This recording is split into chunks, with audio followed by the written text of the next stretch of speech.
د پاکستان د دې سیاست چې کوم دی نه غټ خصوصیت خو یو دا دی چې دلته کې سیاست د ملټري اسټابلیشمنټ په لاس کې دی.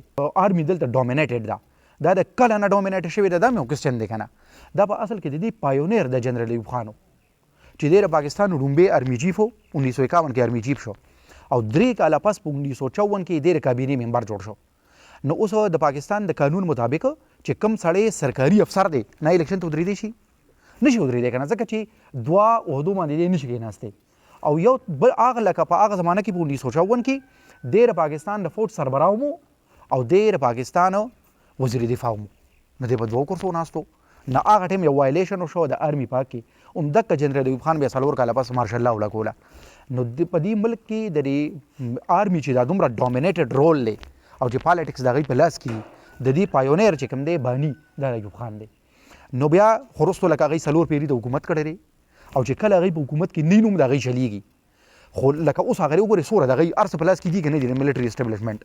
خو دې کې هم په دې باندې لکه چې تاسو ځان پوهه کوئ چې تر 1990 پورې یا تر دغه وخته پورې څه نه څه ګزاره کېده. لکه مطلب دا دی چې اوس ډېر کار خراب دی.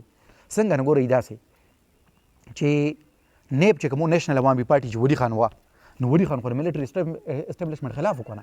ښه یا عوامي لیګ کې شیخ مجیب الرحمن خو د دې خلاف وکړه، یا بیا د ذوالفقار علي بټو چې پارټي جوړه کړه خو هم د دې خلاف یې جوړه کړه که نه، بیا د ضیاء الحق په زمانه کې هم بېنظیر بټو خو د دې خلاف وکړه. نو اوس ګورئ دا تر دغه وخته پورې لکه د بېنظیر بټو پورې په دې ملک کې څه ناڅه لږو که ډېرو خو لکه د ملټري اسټابلیشمنټ خلاف آواز اوچتولو ولا څوک اوس څوک شته. اوس لکه بالکل داسې غونډه کې چې کوم نه دی، بالکل یو ویکیوم کریټ شوی دی چې د ملټري اسټابلیشمنټ چیلنج کولو ته څوک تیار نه دي. او که یو پارټي په اپوزیشن کې لکه څنګه چې اوس مریم نواز او نواز شریف د هغې خلاف اړم وو خو غلي شو، ځکه چې هغوی ته مخامخ داسې ښکاري چې دلته حکومت میلاویږي چې دا اوس په دې دور کې لکه اوس په 2023 کې په دې 2024 کې ملټري اسټابلیشمنټ څومره ډومینیټډ دومره په پاس کې چېرته ډومینیټډ نه و. د دې ملټري اسټابلیشمنټ د دومره ډومینیټ کېدو نقصان شوی دی. نقصان څه دی؟ نقصان دا دی چې یو د پاکستان جمهوریت اوس جمهوریت دی، نو د پاکستان د ډیموکراسي چې کوم دی دا ډېره ویک ډیموکراسي ده که نه. افراسیاب خټک په فیض احمد فیض فیسټیول کې یو څو کاله مخکې په لاهور کې وویل چې د پاکستان ډیموکراسي کنټرول ډیموکراسي ده. نو څنګه کنټرول ده؟ د دوی لاس کې څه دي او د سیول ګورنمنټ لاس کې څه دي؟ نو ګورئ چې سیول ګورنمنټ کوم ترقیاتي بجټ لګوي هغې کې رار میز کار نشته، دی کوم ځای سړک جوړوي، کوم ځای کې یونیورسټي جوړوي، کوم ځای هسپتال جوړوي، هغې کې د دوی کار نشته. دې خبره باندې ګورئ ځان پوهېږئ داسې نه ده ګینې چې وزیر اعظم سره هېڅ اختیار نه وي. لکه اوس عمران خان بالکل یو بې اختیار وزیر اعظم و خو بیا ورسره هم ډېر اختیار و. څنګه ډېر اختیار و؟ د دې ټولو نه غټ مثال لا بزدار نه دی چې ګورئ دې باجوا څو پیرې تر عمران خان ته دا ویلي و چې دا بزدار لرې کا، دی چې کوم دی د پنجاب عمره د لوی صوبې د چلولو نه دی، د دې نه مخکې شهباز شریف د صوبه ډېره ښه چلولې ده. اوس خو موږ له داسې یو سړی وزیر اعلی پکار دی چې دا صوبه داسې ښه وچلوي چې د خلکو نه شهباز شریف هېر شي، او عمران خان هغه نه منل. نو وګورئ که دی بالکل بې اختیاره ونه ده به ابوزار لرې کړی و که نه د آرمي په وینا. نو وزیر اعظم دومره هم بې اختیاره نه وي. آرمي باقاعده دته چې کوم دی یو ځای پرېښودی دی چې تر دې پورې ته څه کښېنه هته کوه، خو د دې نه اخوا به نه راځي.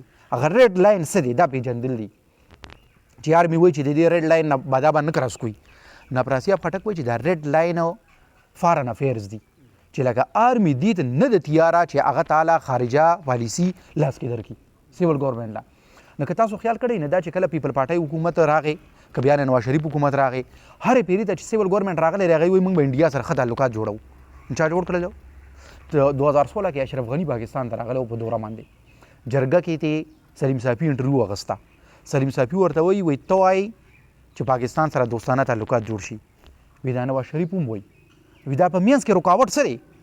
نه اشرف غني ورته په ټي وي په انټرویو کې وایي دا منځ کې رکاوټ ورته د راحیل شریف ته وي. نو ملټري اسټابلیشمنټ تا دې ته نه پرېږدي چې فارن افیرز دله درکړي لاس کې، فارن پالیسي دله درکړي. یو دویم افراسیاب خټک وایي چې بلوچستان او قبایلي علاقې دا د آرمي ډایرکټ په لاس کې دي، او چرې هم آرمي دې ته نه تیارېږي چې بلوچستان وزیر اعلی له پوره اختیار ورکړي. یعنې د پنجاب وزیر اعلی سره اختیاري خو د بلوچستان وزیر اعلی ته اختیار نه دی. نو بلوچستان هغوی سره لاس کړی، قبایلي علاقې ورسره لاس کې دي.